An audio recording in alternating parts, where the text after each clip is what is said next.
Hey guys, Leanna here, still playing King's Quest VI because I wanted to show you guys another little bit of gaming history.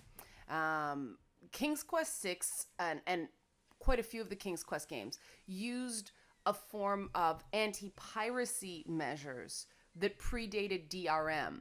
And the thing I like about them is they're actually kind of clever. Do they work as, complete, total, you cannot pirate this game at all? No. Did they probably cut down on piracy or at least make it clear that, they frowned upon the practice? Yes. What I like about the way this particular game did it is it made the anti-piracy measures part of the experience. When you get your copy of King's Quest VI, you also get a guidebook to the Green Isles, which is the setting of this game.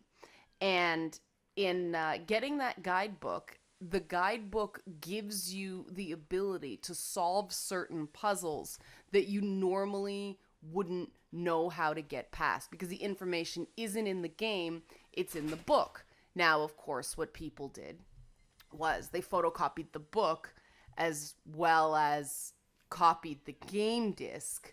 But I'm pretty sure that they were willing to do that for fewer people. I mean, you couldn't just copy it ad nauseum. At that point, it's like, why am I doing this? Buy your own game. It made it more expensive to copy the games for your friends. Now, this is, of course, back in the days before the internet was really robust. The internet existed back in 1992, 1993, but it wasn't what it is today. And so, the idea of copying the guidebook wasn't, even now in the Sierra archives and things like that, they've actually blocked out the parts of the guidebook that are applicable to this. You can still find the books. What happens now is you get it as a README file with a purchase of a game on GOG or Steam or anything like that. And I mean, the first puzzle is simple. You can dope it out yourself, which is why I'm going to show you. But, because I don't want to show the others, because that would defeat the purpose of anti-piracy measures. But there's a little line in the guidebook for the first riddle that something, something, something will rise. But you can figure that out on your own, which is why I'm showing this one. Huge blocks of stone erupt So it from the granite cliffs.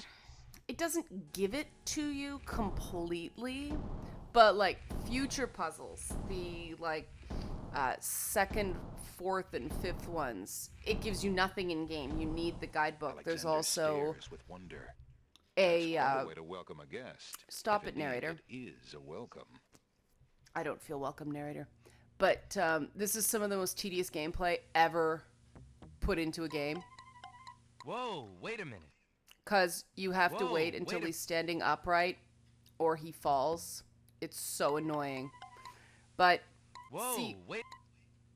there's another part in the catacombs where you also have to use the guidebook to get Whoa, across wait. a spike trap.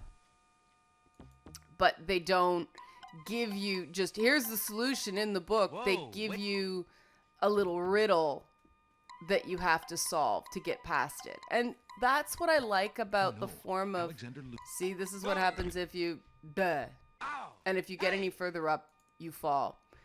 So this is what I like about this form of anti-piracy measures. Let me load my current game so I can play while I talk to you guys. But what I like about this form of current of anti-piracy measures, it actually is part of the experience. It's part of the game.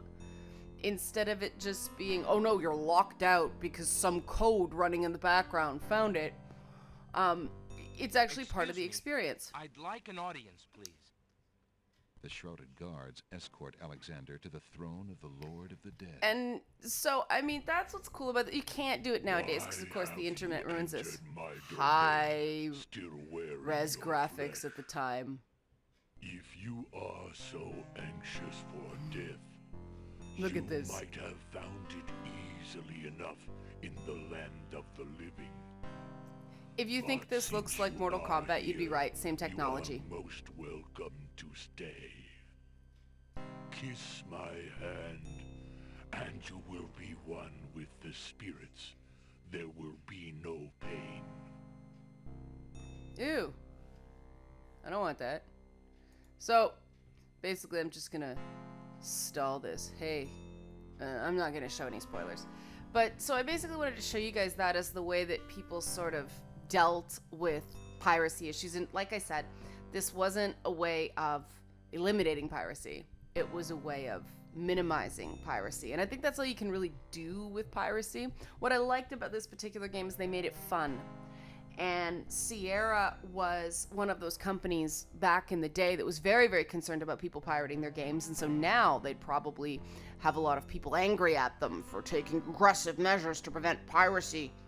But I thought they made it fun. I thought they made it part of the experience, and that's what I enjoyed. And it's an artistic, clever way to do that. And I think that, you know, developers nowadays are finding equally clever ways to try to cut down on piracy, like, you know, giving the character an eye patch if it's a pirate copy of the game, things like that. I think that's a lot more effective than all stick, no carrot methods to address pirated games, because every time you build a better mousetrap on the internet with technology, the mice just get smarter. So I thought you guys would find that interesting, without spoilers. I didn't want to actually give you the solutions because that would defeat the purpose. But hopefully you guys find these little tidbits of gaming history interesting and relevant. And I hope you will take that into consideration the next time you tell me I don't know what I'm talking about regarding video games or video game culture.